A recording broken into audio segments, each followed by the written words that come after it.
Welcome back to the Cash Stats. Hope you didn't miss us too much. Frodan and Savitz right back into the action, bring you guys the first semifinal of the day between Georgec and Ikealyou. Some, really mature and honestly professional words coming out from George there against Ikealyou. And I was expecting a little bit more cheekiness coming out from him, but looks like the stage is set for a good match here. Oh yeah, these guys honestly could have made it into the finals if the brackets were a little bit different. I wouldn't have been surprised to see them there.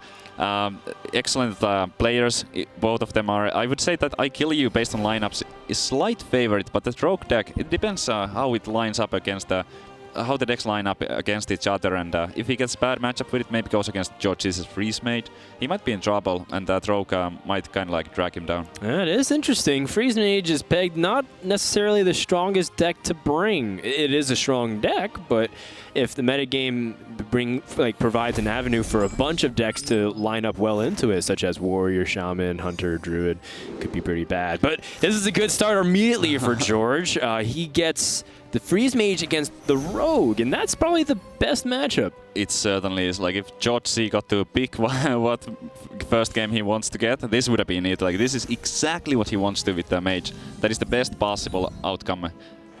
And Ikealyou here, he does have a chance. Like, I wouldn't count him out just yet, but it's certainly going to be a difficult task. Yeah, it's really difficult for Ikealyou, primarily because these mistakes were made. He understands that, one, I didn't want this matchup. Two, I don't even necessarily even have the coin, so I can't, set up this pressure. Rogue benefits off the coin a lot from being able to set up big Van Cleaves to having additional card to combo and draw more. Yep, and Georgec looking at an excellent hand. So much card draw in there. Has an Acolyte of Pain and in second Novice. Wow, and there's also a Loot Hoarder. So far, it's looking kind of hard for Ikealyou. He doesn't even have a 3-drop here. Something like just an SI agent would have been fine, kind of to keep up the tempo. Yeah, he does have the Tomb Pillager, which is pretty important. Azure Drakes do provide a lot of pressure to refill your hand and put the damage on.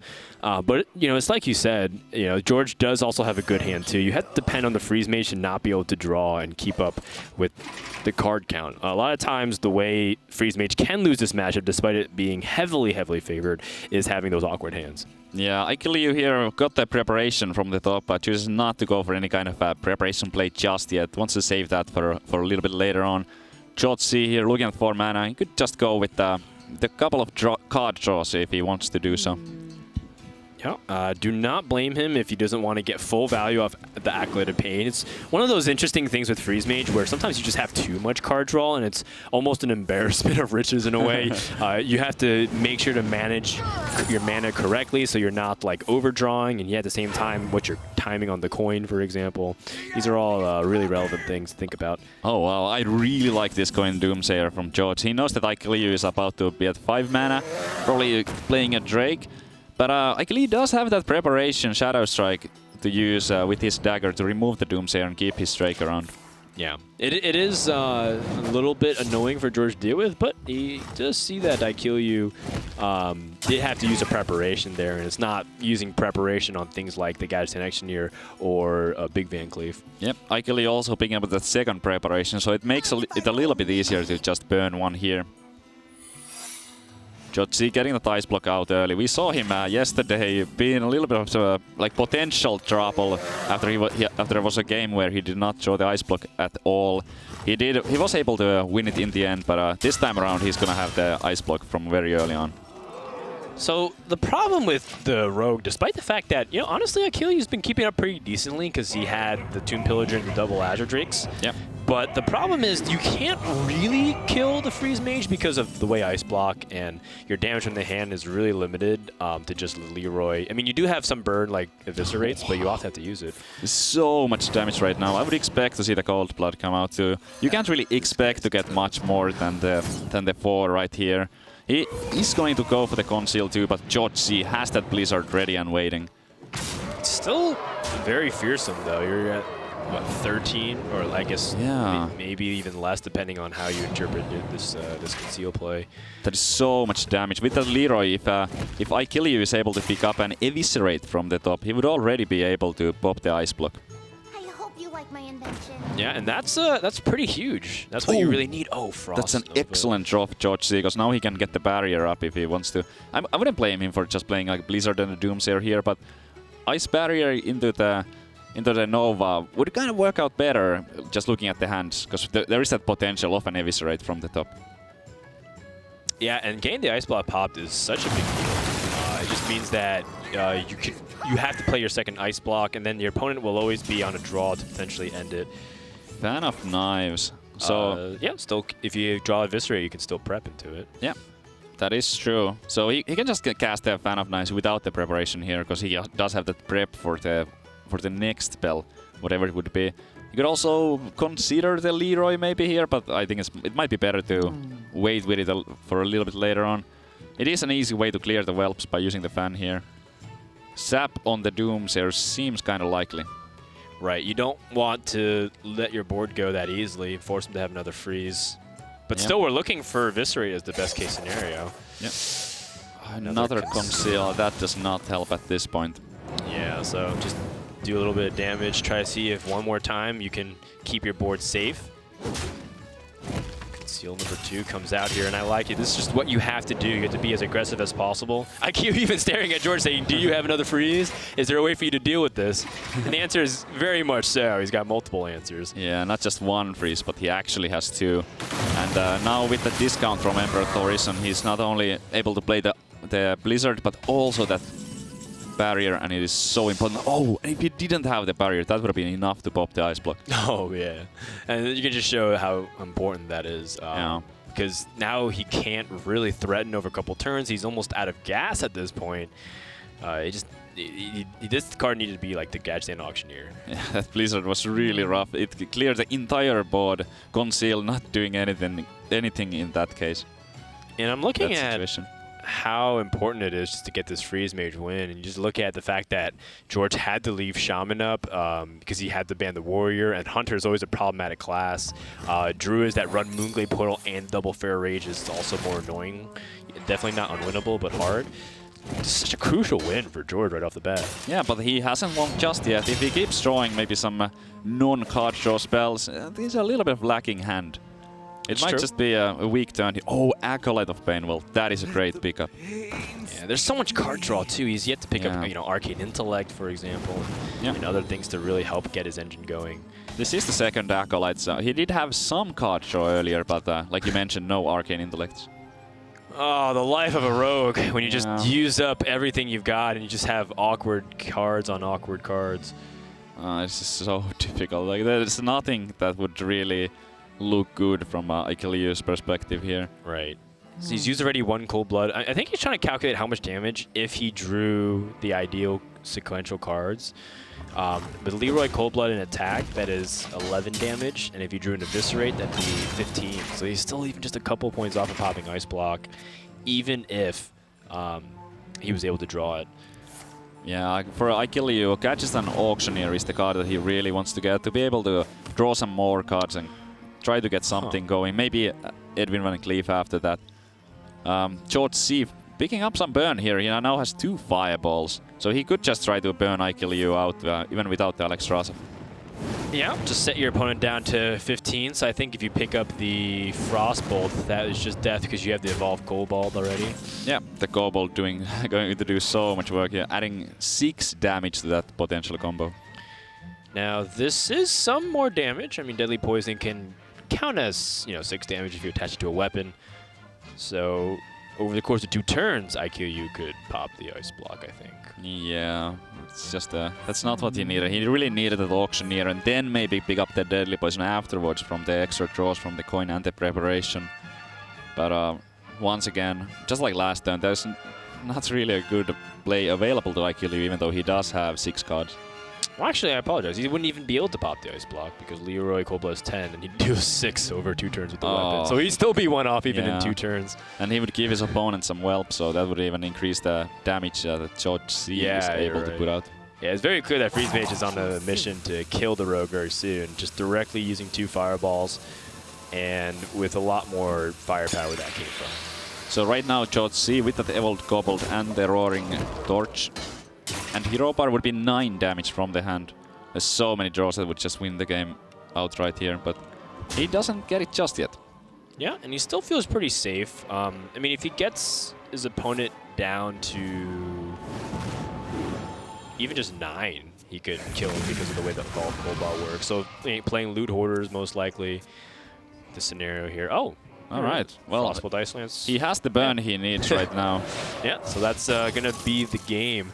And Georgec takes a very convincing game number 1, but make no mistake, this matchup is heavily Freeze Mage favored. It was going to be an uphill climb from the start for Ikealyou. Yeah, this would have been a disaster for Georgec if he did not win this one. It would only have gotten harder with that Freeze Mage, but that's a really key victory for Georgec. Freeze Mage wins again.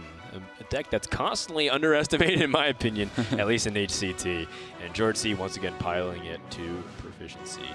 1-0 over his opponent. I mean, Freeze Mage's Rogue is what you're looking for right off the bat. Usually it's, if it doesn't start that way, it usually ends that way. Like you're trying to corner it, you're playing Freeze Mage almost to a fault, and then when you get your win, then you can move on. Yeah, the Freeze Mage has been like the most talked deck in George's lineup, and it was something that we casters viewed as a potential weakness, but when you get it up against the Rogue, like that's an extremely favorable matchup, and that's the best possible way to start things off for Georgec. I also like to tell a little story about George for anybody who may have missed this in the spring season. But George actually tried to compete in the winter season as well, but he was denied based off the fact that he arrived an hour too late to prelims and missed a check-in. So his father drove him all the way down south to this fireside where he could compete in prelims. Got an hour late, couldn't compete.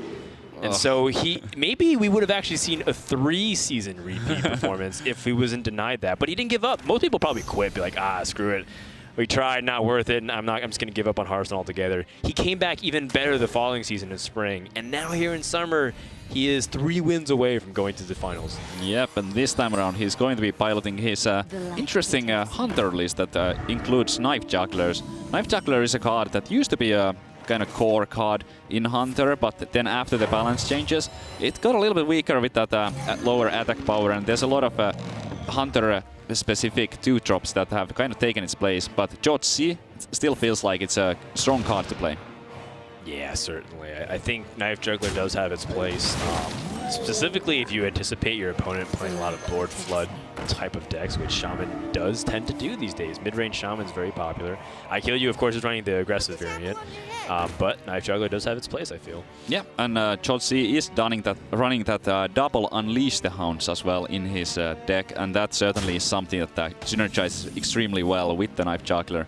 Being able to not only summon those Hounds, but also getting those juggles off for each of them. Urshak also a very interesting tech that tends to come in and out depending on how the Shamans are feeling. Much stronger against the Ancients of War compared to some other techs. How do you feel about Urshak? I really like the inclusion as a one-off. I don't like playing multiple Earthshocks because in that case it is still a little bit situational, and if you draw them at the same time, you might not even find an opportunity to use one of them. But playing one, I think it does have a place, especially now that the neutral silence effects are a little bit weaker. Earthshock seems to be the way to go.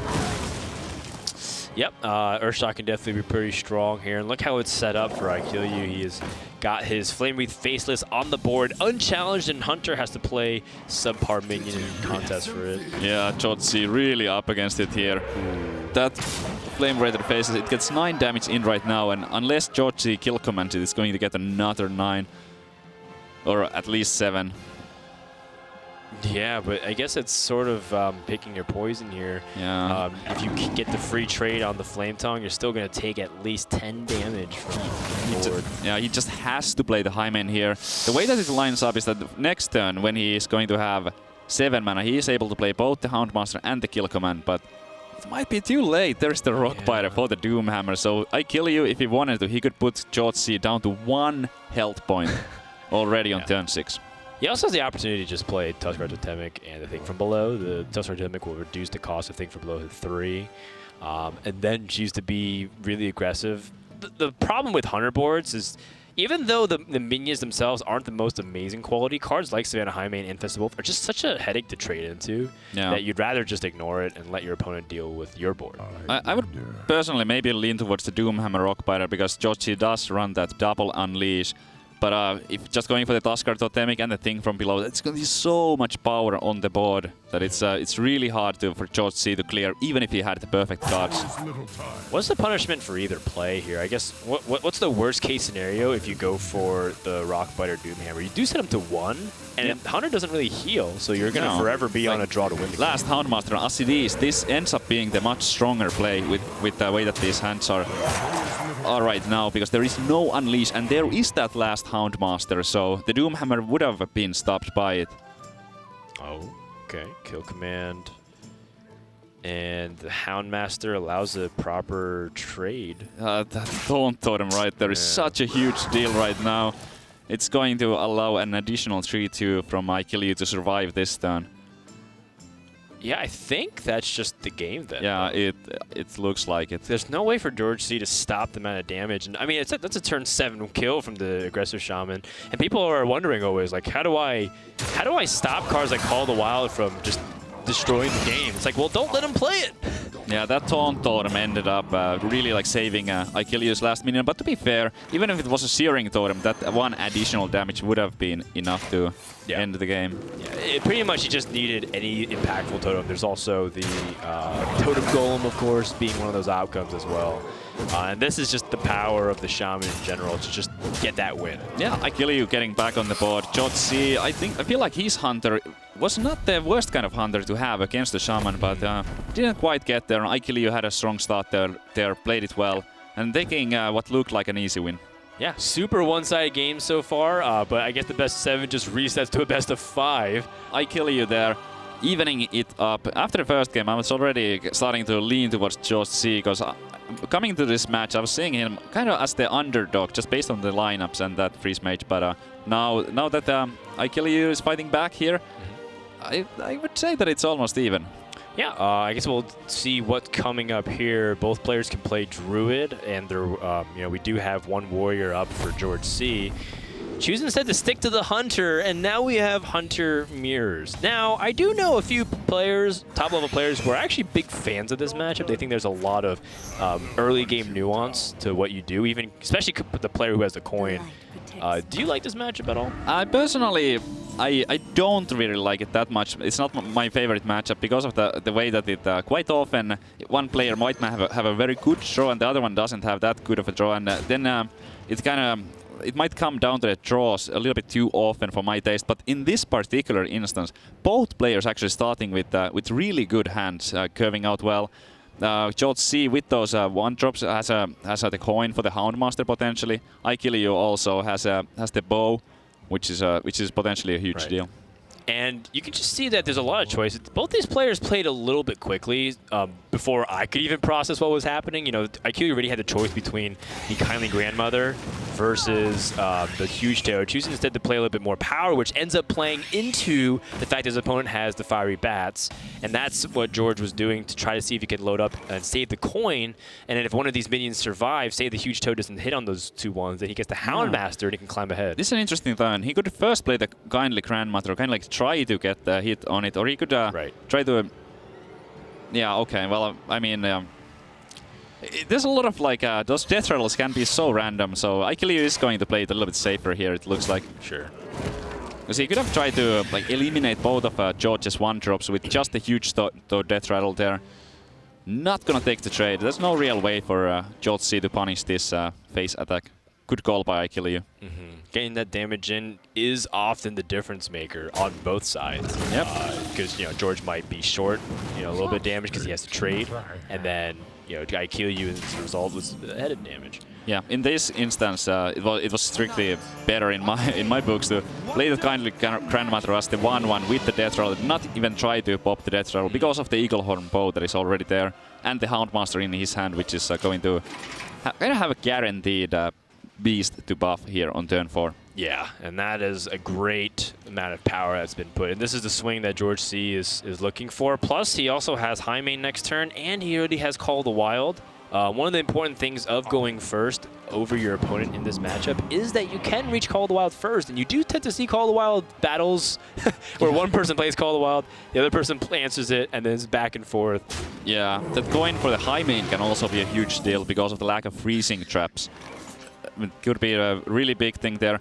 Also, I wanted to say that Ikealyou a little bit disappointed by that Barnes there, but it is not that unlikely to find a minion without Death Rattle in these type of decks, even though there are a lot of Death Rattle minions too, like the Hymens. Yeah. In fact, I'm looking at Ikealyou's list, and almost all of them. He has like Houndmaster and 1 King Zealot, and then everything else is minions that have pretty big impact. Infested Wolf, Tundra, Rhino, Savannah, High Main. That's true. That was the worst possible outcome from him, for him. Yeah. But he is pushing a lot of damage here regardless. Has a kind of a strong board and also a lot of reach with those direct damage spells. Yeah, it's a lot of pressure for George to stop.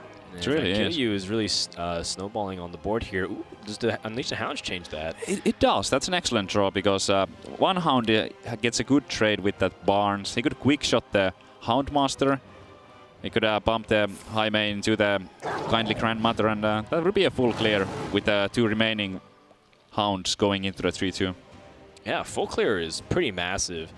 George, I guess he's also wondering what's the value of keeping a cheaper spell versus playing Quick Shot and Kill Command here. Yep, that's what he's evaluating right now. Like whichever he goes with is going to hit the Houndmaster. He's going to choose to use the Kill Command here because after the Call of the Wild, the card draw from the Quick Shot might be extremely strong. Yeah, but that's 3 turns from now that he can use that Quick Shot. So I guess it's maybe it just fits better with almost all of his mana plays. Like if this is for example a Misha, he might get punished here for using that Kill Command over the Quick Shot. Yeah. Because the Quick Shot does not deal with the High Main like the Kill Command would have. Yeah, it's an extremely good point. And I'm looking also at his deck list. I think it's because perhaps he feels like the Quick Shot has another chance of getting paired with something else, but he doesn't exactly have like a 5-mana minion. So it's not like Quick Shot would pair well with... This is a huge deal here if he doesn't find a nice way to do that. Kind of like an extra 2/2 going to die to the mission now. So okay, I mean that does get the extra damage in. I guess. Yeah, and you know what? He didn't lose any real damage too from the High Main because Call of the Wild will make the power 6 from those 2. I guess you do get the 7th damage. Yeah, if he kept the Kill Command there, he actually would have been able to like save the Unleash the Hounds there. So the decision to to use the Kill Command over the Quick Shot on the previous turn really did backfire in this particular instance. Yeah, you know, I'm trying to like really look at any kind of positive light, but I think you're just right here, Savitz. It definitely cost George, but will it matter if he's getting the Call of the Wild here and being able to commandingly seize the board? And Ikealyou has just the Kill Command in hand. If he picks up another Kill Command, he will win the game if his opponent doesn't trade into his minions. Yeah, that would do it. And there's some other good draws as well. I do think he is playing, let's see, how many? 1 Unleash the Hounds in Ikealyou's deck. So if he, after a Kill Command, maybe got a Quick Shot into an Unleash, that would do it. Man, George is really taking his time to think about what ways he can lose. You know, it's how do I lose from this position? He obviously knows about double Kill Command, but that would require him to double trade into the or triple trade into the Infested Wolf. That's just way too much damage That's loss. way too much. Like he doesn't have a lethal setup for the next turn. Ikealyou does not find the second Kill Command. No, that's it. Game is over, and just as fast as the previous 2 games as well. George C is up once again with a 2-1 lead. Yeah, wow. It didn't matter that he went for the Kill Command over the Quick Shot there. Ikealyou maybe slightly unfortunate with the Barnes there, bringing a weak minion, but yeah, I don't know. Like it was a Hunter match, and this time it was George C who came victorious. Yeah, there's a lot of decisions in the very early game that end up coming to it, but the Call of the Wild was too big to come back from. The first 3 games we'd be around turn 6 or 7 right now in the Control Warrior mirror for the equivalent of it, but in the time it takes to finish 3 games, we already have seen George C take a 2-1 lead. Just has to win with his Warrior and Druid remaining up against Rogue, Hunter, and Druid. Yeah, those were some fast matches, fast games that we saw earlier, but things are about to slow down. George C does have that Control Warrior remaining now as one of his 2 decks, and it does include very slow cards such as Sogot the Slitherer, so if he wants to get a win with that one, it's unlikely to be a quick one. I'm kind of expecting a Hunter pick here from Ikealyou, considering that it's the strongest against the remaining 2 decks. Yep. And he is going to go for that right now. And Georgec switches to the Warrior. This deck is definitely has a breath of new life in it, just because of Ironforge portals and the way it kind of gives Control Warrior a lot more tools to be defensive. People used to think of Control Warrior just a couple months ago as just the Cthulhu Warrior. That's the only way you can reliably gain armor these days when Shield Maiden was rotated out back into Wild. And so with Shield Maiden gone, they're like, well, we can have Super Shield Maiden with the Ancient Shield Bearer. And then Control Warrior lost one of its best tools. Now with Ironforge Portal, it's kind of back. Yep, there's a fighting chance here, but Georgec is definitely going to have a hard time against this Hunter. High mains, also the Call of the Wilds, those are really difficult cards to deal with as a Warrior player. I would even go to say that the Hunter matchup is the worst one for the Warrior. At least one of the worst ones, if not the worst one. One thing that I'm excited about is to see if George's Saga Thistledoer can come out again and be a big player. I love that card because just anything from the entrance to the fact of like how just big and menacing it is, just 5'9", you can't execute my minion or do anything to it. It's pretty dope.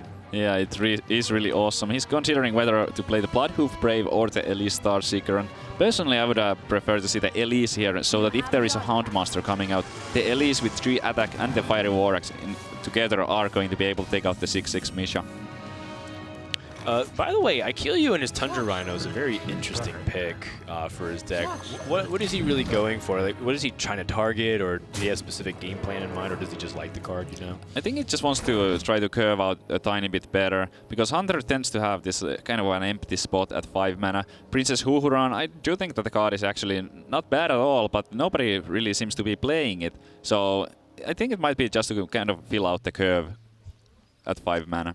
I miss the days we played Kodo, especially Kodo on Blood of Brave type scenarios. But I can definitely see why it's a little bit inconsistent. Yeah, Kodo. Oh, that's not what he was hoping to get. Georgec really needed something better there. Yeah, about the Kodo, I do think that the Kodo is a very strong card, but the Hunter game plan overall tends to be very aggressive, and the Kodo is a little bit situational, so the Hunter playstyle just suits better with the proactive minions instead of having a reactive card that might not find its opportunity.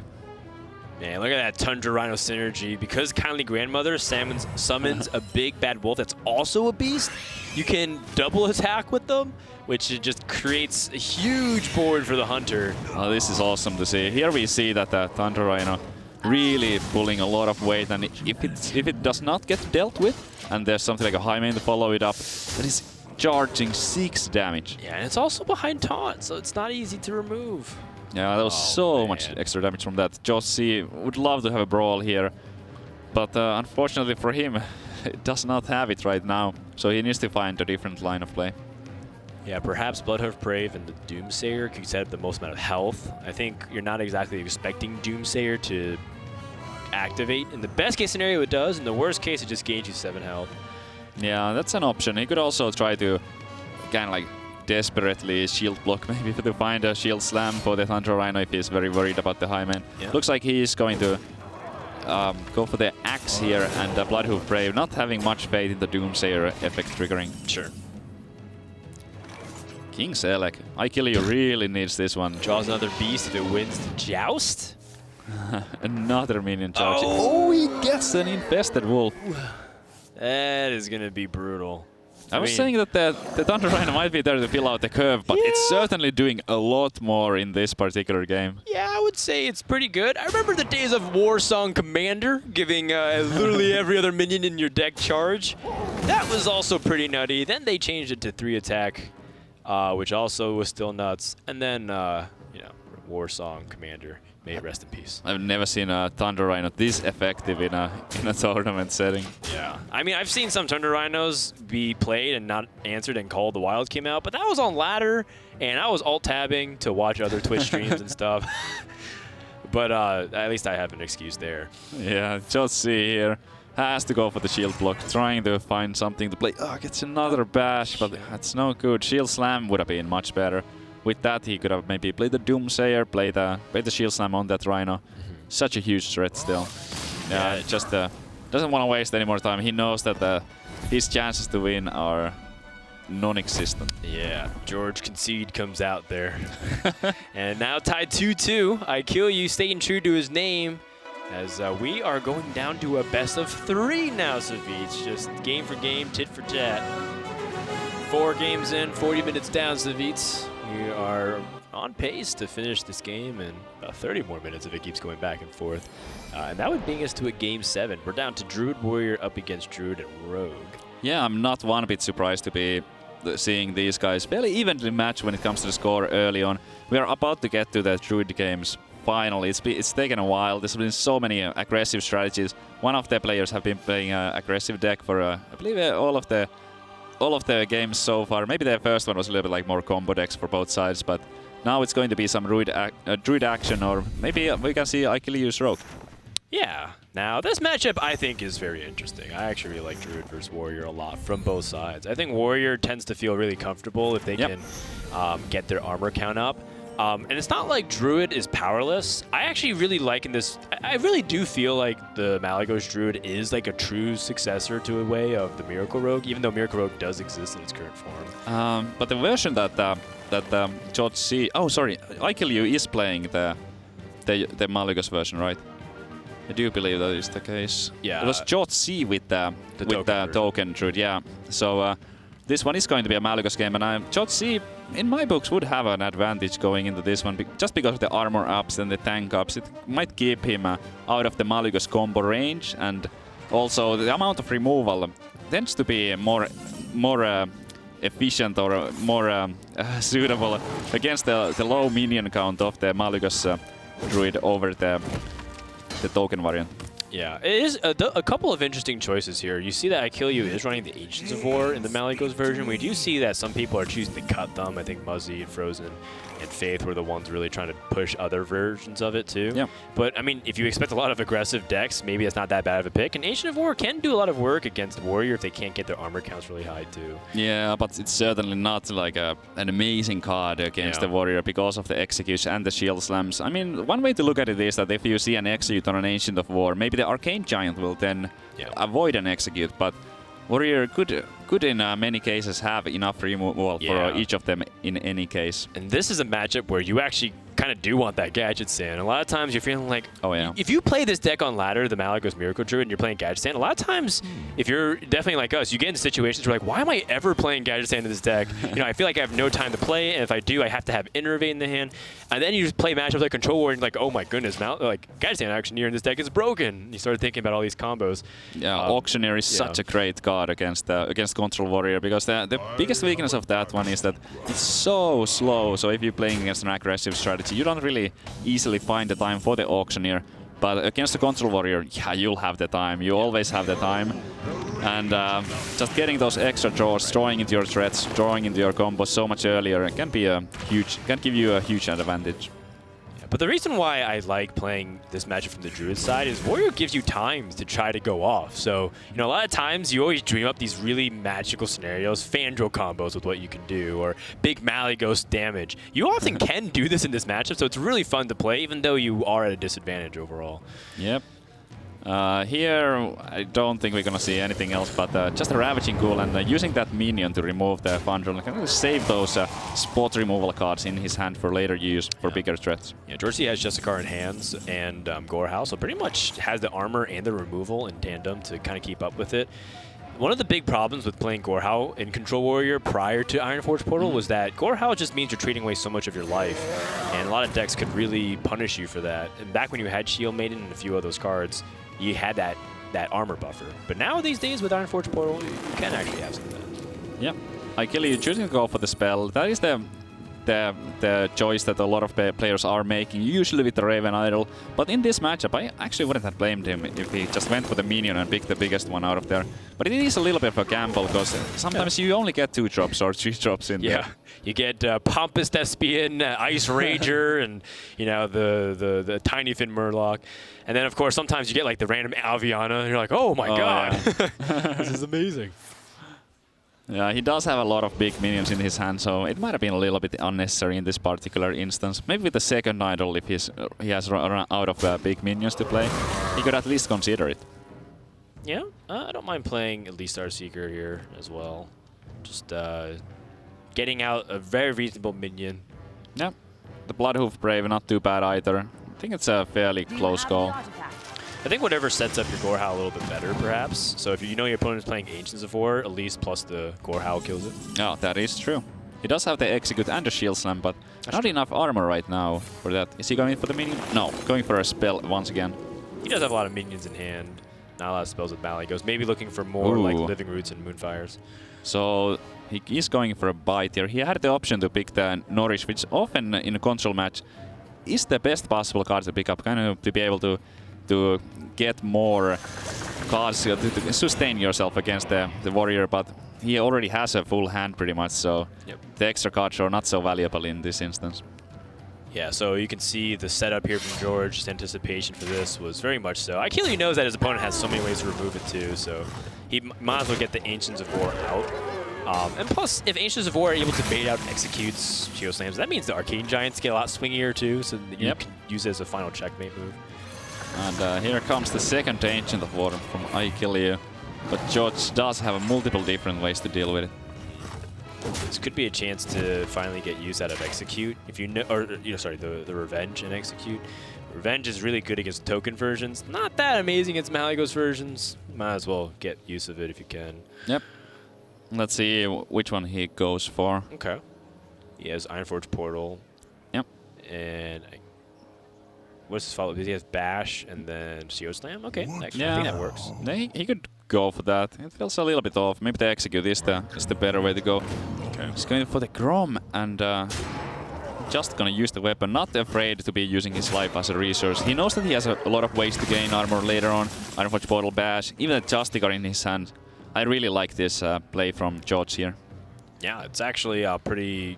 It's like understanding how to win the matchup. You don't necessarily have to kill your opponent. You can just run them out of resources as well. Yep. You do have to eventually transition to the gain life plan, but I mean he already has some of those important tools in his hand, Justicar and Portal. Yeah, we can see that there actually is that Malygos already for Ikealyou, and 2 Moonfires, 2 Feral Rages, so there's a lot of damage output. The bite is also something that we can't ignore. Yeah, that's why I like it, man. When you're playing from the Druid, even though I know it's like you're unfavored in the matchup, it's just fun because you can do so much damage to your opponent. If you get to Living Roots as well, that's nutty amounts of damage. It really would have. Like he could have actually went for like bite and Feral Rage for face here and try to set up a lethal if he had like an extra Living Roots to go with the Malygos. But here in this situation, it would have been a little bit too risky. All right, Arcane Giant. Well, it doesn't really get much better with the Execute, right? Not really. I mean, you do want to keep in the back of your mind that if your opponent just plays a Malygos, how would you answer it? Yeah. But you also still have lots of ways to gain armor if you play Justicar this turn.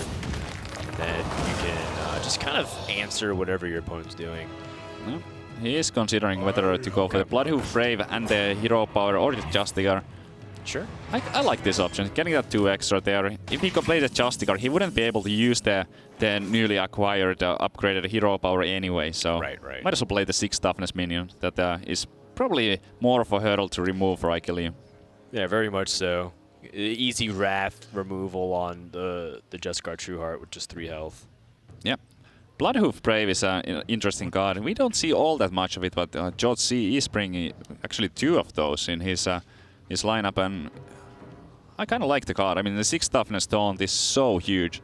There are some ways to get punished by cards such as like Stampeding Kodo if you're playing in ranked play, Bookworm. but here or Bookworm. Yeah. But here in this tournament, nobody really seems to be playing those cards, so it's not an issue at all. Speaking of not really being an issue, Ikealyou doesn't really care taking the extra damage. No. I know a lot of people will be like, isn't that the wrong sequencing of how you want to use it? But he just wanted to draw in case it would change his play. The 3 extra damage doesn't really matter too much in his book.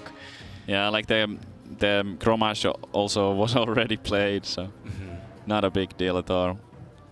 That is the last Giant for Ikealyou. He also played 2 of his Ancient of Wars.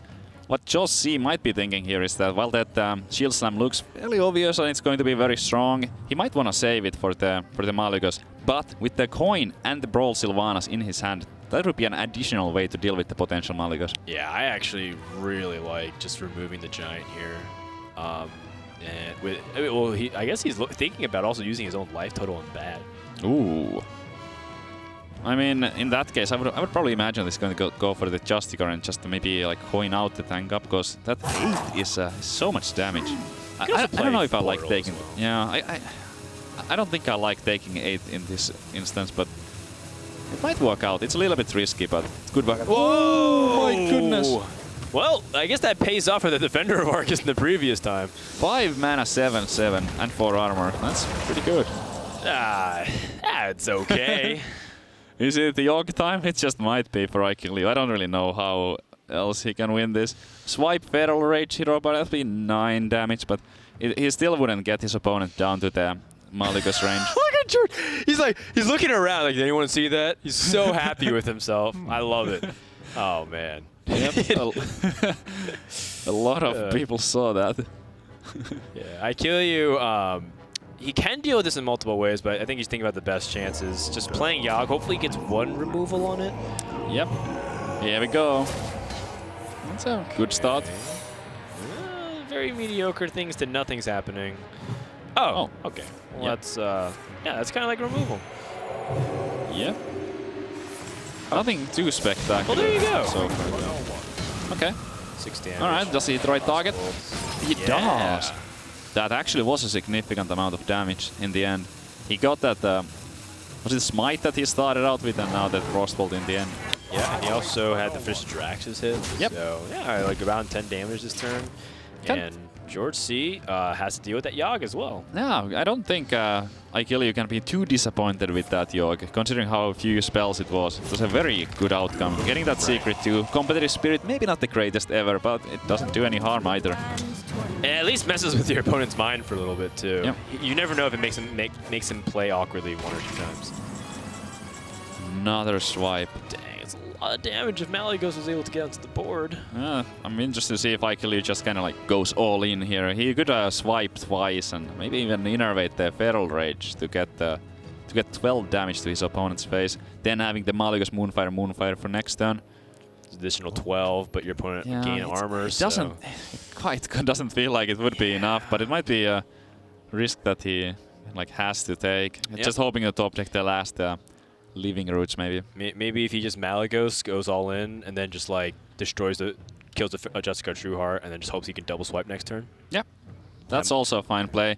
In the variants where players choose to play Emperor Thaurissan, and Ikealyou actually does play the Emperor. It is also an option to kind of like try to wait for that one and then try to innervate out a swipe to play together with the Malygos. I mean, I like what you Feral Rage and then you just kind of go in on Malygos. I feel like that's your best chance to win. He used 2 executes already and a shield slam. I don't know what the chances of him being able to remove it are. Oh, he is going for that hyper-aggressive line. Okay, so he's going for the double swipe this time. And hope that he has the damage to end the game. Yep, he needs that Living Roots from the top. It's kind of unlikely, but Ikealyou does, in a way, have his back against the wall. All of his major threats have already been played. And George knows exactly what this means. He says your hand has to be a lot of direct damage if you're going to go for this win. You're fishing for 1 outer. So, you know, he has to gain armor as best as he can. Maybe even double bash to face. Oh, that's an interesting attack there. Did he... I'm like just thinking if he tested for an eye before attacking with a Justicar. There's no way to really... I guess you could bash first to test? Yeah, like if he's bashing anyway, because it looks pretty obvious, so I kind of feel like he could have done that, but no punish here. The secret is a competitive spirit and not an eye for an eye. That would have been nuts. Yeah, he just really would. I don't know if that would have actually made the difference if he didn't draw Living Roots, because I think he would be able to regain it back with the bashes and then hero power anyways. But man, that would have been hilarious. Yeah. George C got a little too cocky at that point. Going for 1 bash here. The second bash, would it take him out of the Living Roots range? It would. I think it does, yeah. It puts him to 22, so now after that, the damage potential from Ikealyou, not quite enough. So he's going to Nourish. If he draws a way to remove the Justicar, he's still alive. So even if he doesn't get Living Roots, he can get Wrath. Mm-hmm. He can Moonfire that off, I suppose. Okay. Yeah, Moonfire it down and try to get Georgec to make up some of that damage. Yeah. Seems like he has to do it, really. Guess the Drake and the Moonfire. Yeah, Maya Keeper. Maya Keeper, one of those cards that I'm not sure how much I like, and that's why I actually appreciate Ikealyou cutting it from his list. He has one of them instead of two, and that's where he gets his second Ancient of War. I also kind of like having just one Maya Keeper. I do think one is excellent, but I don't hate playing two, but my personal preference is to run two of them. Nice. Only one. Big Daddy Sagoth comes in, and probably going to lock Ikealyou out of the game here. There's no way for you to really get past that, so you're staring at a lot of damage. Georgec thinking whether or not to coin out the tank up here, but I think it might be better to hold on to it because of the Sylvanas and the Brawl being the other two cards in his hand. And we just saw Moonfire happen. One Living Root is gone, so I don't think there's really any way for Ikealyou to kill Georgec even from 18 HP. No, he's actually aware of potential Raven Idol from Ikealyou. You know, Ikealyou actually has been very intent on not using his Raven Idol card. He had a Feral Rage that was taken off of the Raven Idol, so he's trying to hold on to it in case to mess with George's head. So that was a nice little play there from Ikealyou. Ooh, no Sylvanas Windrunner from the portal, but that 6/6 definitely quite solid. I believe it's exactly average. At least close to average. I think it's like one of those numbers is a 5 is average, but yeah, it's very close. Okay, so like 5/6 or 6/5 would maybe be average, so slightly above. And that is definitely below average. Yeah, but he did get a flame-rated faceless from the first one, so... Yeah, it's all over the board, so to speak. It really is. And I think the big thing is I think George just wants to keep surviving. You know, I think the armor gain was even slightly more important for George. And at this point, Ikealyou still has a little bit more gas, but he also might just deck out. This is one of the problems with the Druid. You just might run out of resources. Yeah, he doesn't really have much remaining there. Oh, I wonder if that's relevant at all. The fact that the competitive spirit went off and you can trade easily now. Yeah, it does help a little bit. Like having that 7-2 on the board now after Feral Rage kills the 2-4 is a huge deal. Georgec does not have a way to remove it without taking the 7. Okay, George still has multiple ways he can brawl here, and then if the 7-2 survives, he can just kill it off, play Doomsayer. Okay, Emperor Thorazan survives, gives him opportunity to play the Doomsayer. Yeah, I mean, it's better to play it than not to play it in my books. Like, why would you hold on to it? Georgec might be like kind of like a faking that he has a decision here, but I don't think there really is one. Just tank up Doomsayer. Do you think it was necessary to brawl there from George? They didn't really have much else to do, but the Sylvanas would have been an option. It's interesting to think about because the problem that you know that your opponent still has Malygos. Oh. How do you actually kill Malygos now? Oh, this is interesting. So this is what he was thinking about. So the Gorehowl would kill that Emperor over 2 turns, but he does end up taking a lot of damage from it in the process. He takes 15 damage. Yeah, that's right. And Ikealyou's last card, I believe, is Living Roots. I don't know. If I'm Ikealyou, I'd probably just plot Malygos this turn and try to see how much mileage I can get out of him. Especially if I'm running out of cards. I might just have to use Malygos to hit face. Yeah, this is it. Ikealyou's final push. Yep. Just all in. Why not? And just see what you got, George. If you can deal with this Malygos, I guess George can just play Sylvanas and over the course of turns negate the damage in. So that's gonna do it. Yeah, I guess the tank up is just too much, and he didn't really want to go through the math portion because he would end up dying to fatigue anyways. Georgec ends up outlasting him anyways. And that's going to do it for game number 5. Yeah, I'm not surprised that it went like that. Personally, I would have maybe preferred Ikealyou go for the minion discover, at least on the second Raven. I'll try to pick up an additional threat. It might have helped him out a little bit. Also, he got a fair York there. Like, I don't think he can really blame it on like, oh, York wasn't very good, so, and that's why he lost. I think it was quite good. Removing the board from Georgec, getting a secret, dealing was 9 damage total to his opponent. Yeah. But there it shows that the tank ups and the extra armor gain from Ironforge Portal 2, it's a little bit too much for the Malygos Druid to handle. Georgec only left with his token York Druid, and Ikealyou with his Malygos Druid and his Rogue.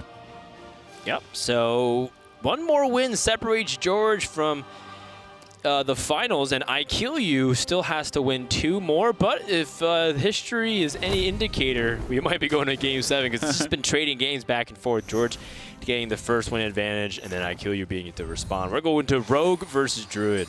Oh, I really like the Rogue hand here. Tomb Pillager would also be a pretty good one to get, but Questing Adventure is an excellent card against the Druid in general, because you might sometimes be able to build it up to very high life total, where just the Druid removal is not efficient to deal with it. Georgec, however, does have that mulch in his opening hand, so if there was an early adventurer, he could be able to deal with it. What gave the rise to Questing Adventurer in Miracle Rogue? I mean, that was in one of the first builds of Miracle Rogue back in the day. Questing Adventurer, as well as Mana Addict. These were some of the cards that are being played, and they transitioned away from it. What made it come back? I think the Barnes is definitely a card that synergizes extremely well with it. If you pull it out early on with the Barnes.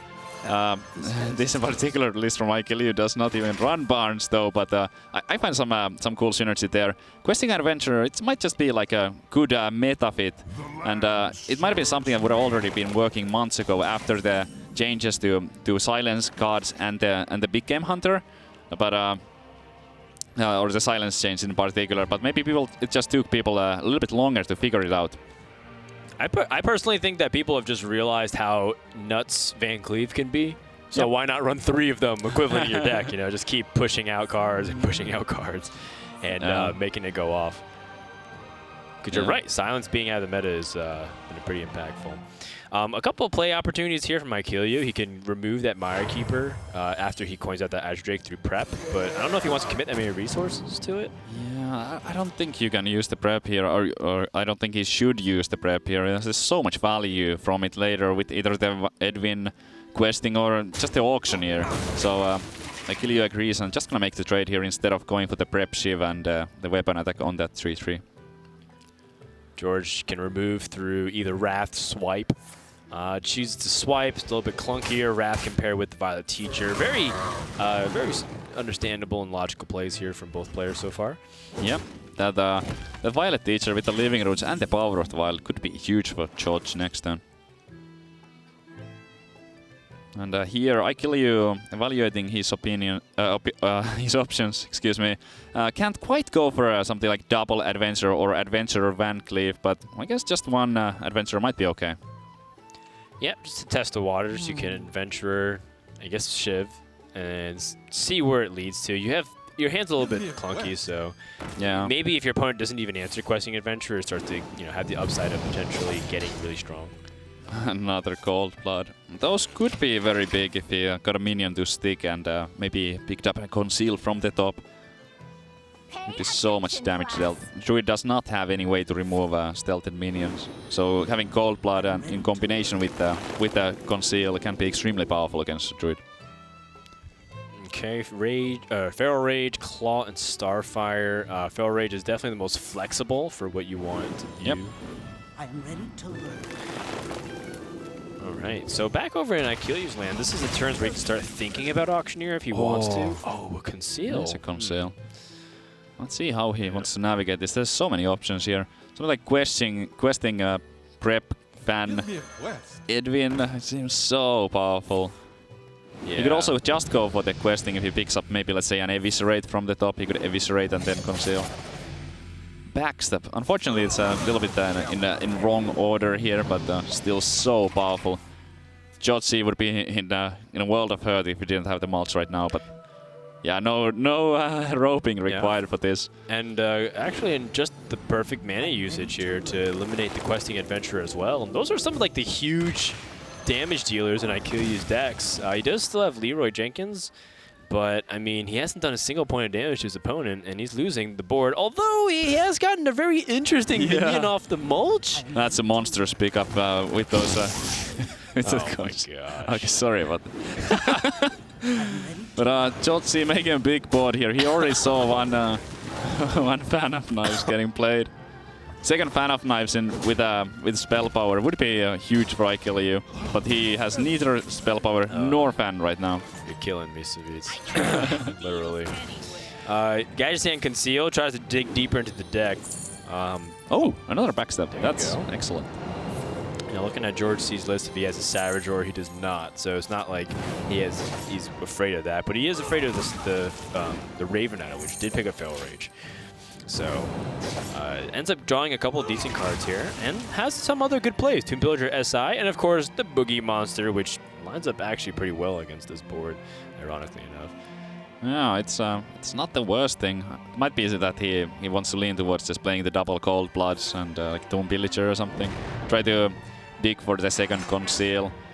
Just getting those extra cards from the auctioneer is very valuable, and if he went with the Boogie Monster, he couldn't get the extra cards.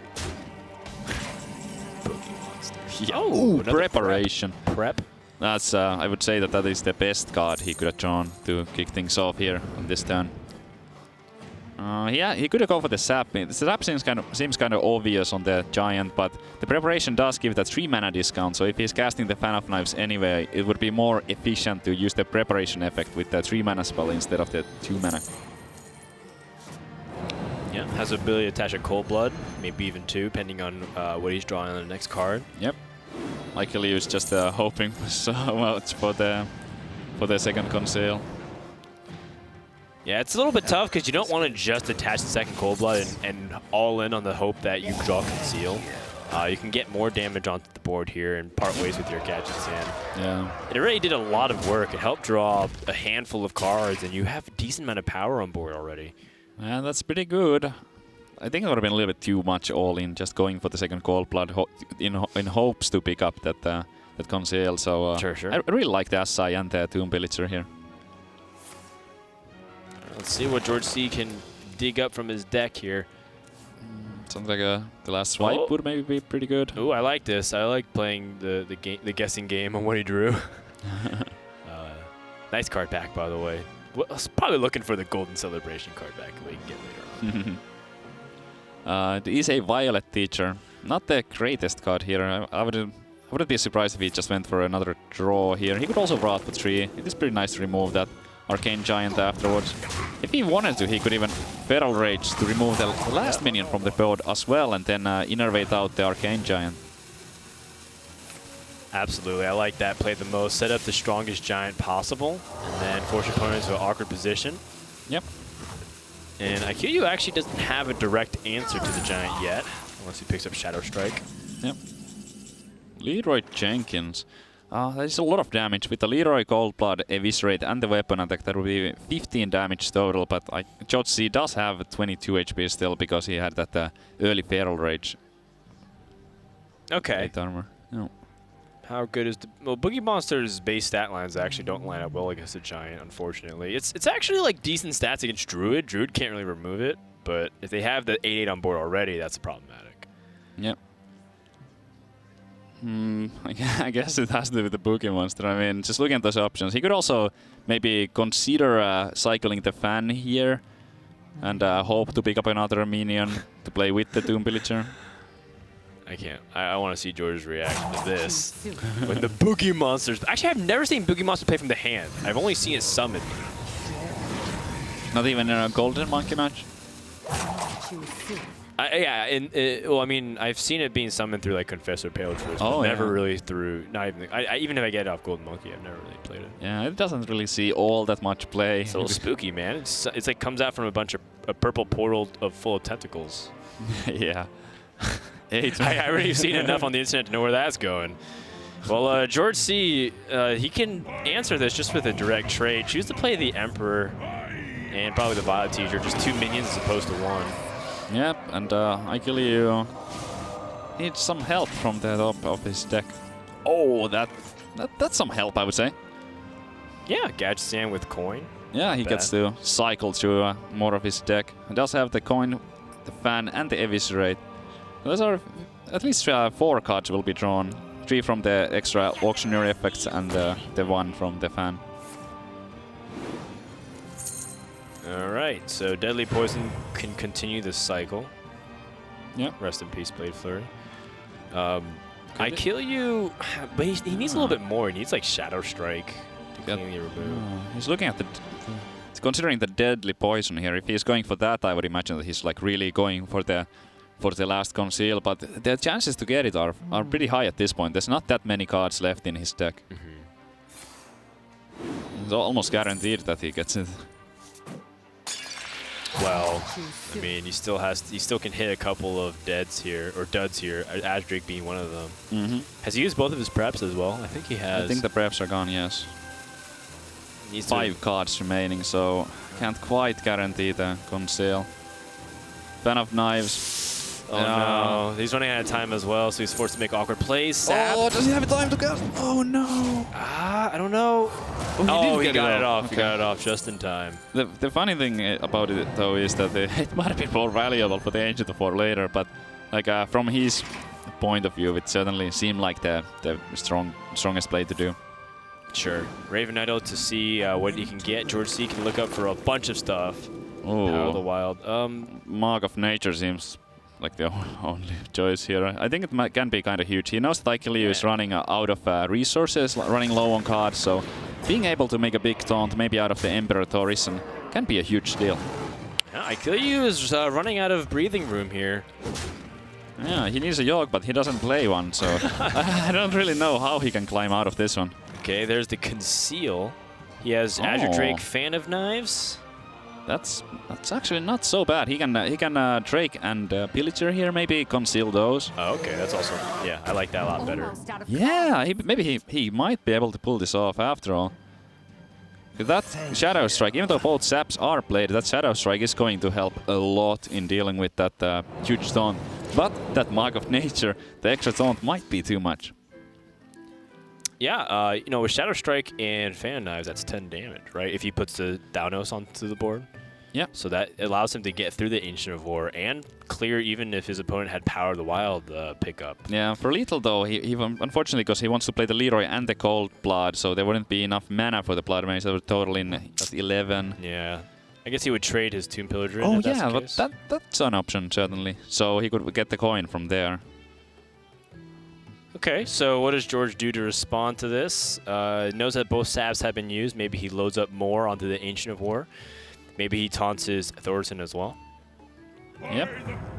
Yeah, certainly seems like the obvious play to get that second big taunt. I'm ready to learn. Ikealyou is about to be doing some math here. Yeah. 19 health still, and those taunts combined are 19 power, 19 toughness. So Yeah, and he's out of cards, so he needs to make this work right here. These are the 6 cards remaining in his hand. Otherwise, it is lights out, and his dreams for HCT World Championship has ended. That's just like, oh, this is actually some serious math here. This is like in a high pressure situation like this. That's not an easy task to do. How much is this? Like, what's the optimal play? Like, he can get the coin from that Tomb Pillager. So there's the Shadow Strike, Eviscerate, Cold Blood, Leroy. I'm feeling the pressure, man. It's really hard for me to count. I'm thinking Blood Mage has to be part of this because Shadow Strike and Fan Knives is almost too clean of a removal. But perhaps he's not going to use that. Instead, chooses to use the Cold Blood. Okay, so he does want to go for this play. And the clean removal. That's 6 damage, by the way. Wow. And that is very nicely done. It's very clean. I like it a lot. And he's putting in the pressure. And plus, he's got the 10 damage from hand. Has he done this? How much damage? What if he does a swipe? Because the extra draw from Blood Mage. No, but he's got 10. He's got 10. Oh, the extra card draw from the Blood Mage. The extra card draw does the extra damage as well. No. Oh my goodness! And Georgec is going to the grand finals of the Europe Summer Championship, winning the series 4-2. What a series it was! Now that's a game that I approve of. Oh, that's just amazing. What a finish to it as well. Dang. Ikealyou almost able to climb out of it. It looks kind of bad at times, but wow. That was quite the series, going to game number 6. But we do have our first finalist from the UK. It's Georgec, off the back of some stellar play, beginning with Freeze Mage, ending with his own variant of the Token Druid. Big shout out, of course, to Ikealyou. Semifinal finish is nothing to scoff at. Yeah, certainly a good run from Ikealyou. He put up a good fight there. All right, so we have our winner, Georgec, waiting with Raven for a few words on his victory. Thanks a lot, Frodan, and congratulations, George. You are in the finals. So, first question is going to be, how important do you think getting the Freeze Mage versus the Rogue was in the opening matchup, just to get that one out of the way? Well, it basically won me the series because he was probably favoured on paper to beat it, like, above 50% in a lot of the matchups. So what the idea was, you queue it first because he doesn't think he queues it. And even if he randomizes his decks, he has a 1 in 4 chance of getting Rogue. So it should theoretically be better to just queue it because he doesn't think I would queue it. So he might just queue Rogue to try to get a win against my other 3 classes. Yeah, it seemed to work out pretty well. And final one, who would you prefer to play in the finals out of Dr. Hippie and Diz Demon? Dr. Hippie even said to me yesterday that I would win because his lineup's weak to my freeze mage, so he has to ban it. It seems like a pretty good reason overall.